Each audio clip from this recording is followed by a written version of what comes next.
toi, il n'y a point de Dieu. En dehors de toi, il n'y a point de Dieu. En dehors de toi, il n'y a point de Dieu. En dehors de toi, il n'y a point de Dieu. Acima de ti não há outro Deus. Acima de ti não há outro Deus. Acima de ti não há outro Deus. Acima de ti não há outro Deus. Bonjour aux téléspectateurs de Parfum d'Adoration, un canal 2 international. Nous recevons aujourd'hui une personne particulière. Elle est chantre, elle est auteur-compositeur, elle est musicienne, elle joue de la guitare et elle chante très bien. Elle s'appelle Marla Nascimento, elle est brésilienne. Bonjour Marla. Bonjour chers téléspectateurs.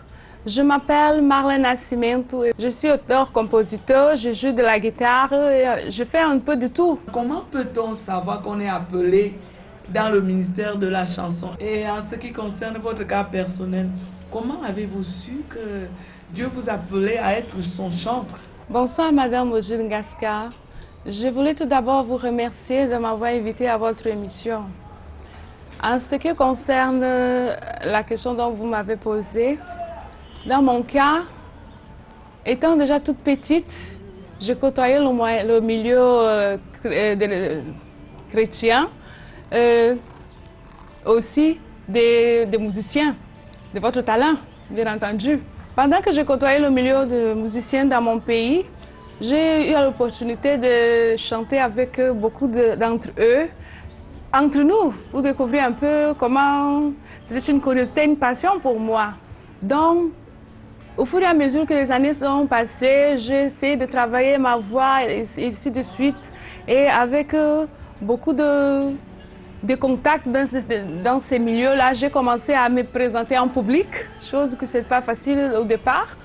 Bon, à ce moment, les gens venaient un peu de partout. Quand je me présentais, ils me disaient que mais toi, tu as une belle voix. Comment, c'est un talent que tu as. Et bon, à ce moment-là, j'ai commencé à me dire que mais j'ai un talent. Bon, c'était un peu la découverte pour moi, parce que quand on côtoie ces grands musiciens, on se dit qu'on n'a pas vraiment quelque chose de spécial à donner, mais quand ces mêmes personnes viennent te dire que non, ce que tu fais là, il y a de l'avenir. Donc je me suis dit qu'à partir de ce moment, que non, tiens, je peux utiliser ça dans un domaine spécial, que c'est pour Dieu. Quand on s'aperçoit qu'on a le don de musique, quel est le prochain pas à suivre?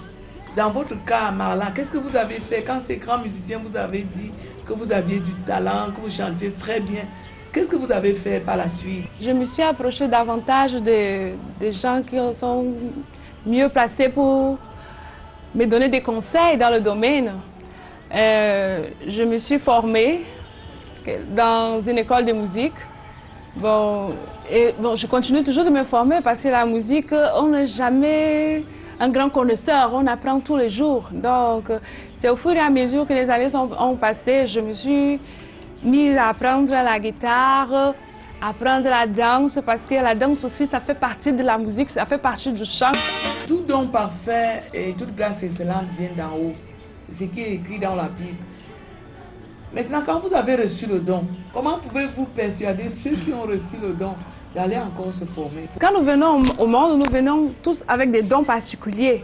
Mais ces dons particuliers, il y en a des personnes qui sont plus expérimentées par rapport à nous pour nous enseigner, pour nous apprendre des techniques nouvelles, des choses que, au fur et à mesure des années, les sages ont réussi à comprendre et à mieux développer cela. Et c'est pour cela que la formation est très importante, que je pense que tout chantre devait en priorité prendre cet aspect et s'approcher d'une école, d'un professionnel et se former davantage. C'est très important pour le succès de leur métier. Louer Dieu avec des danses, louer Dieu avec des instruments à cordes, louer Dieu avec des instruments à vent, louer Dieu avec des cris de joie.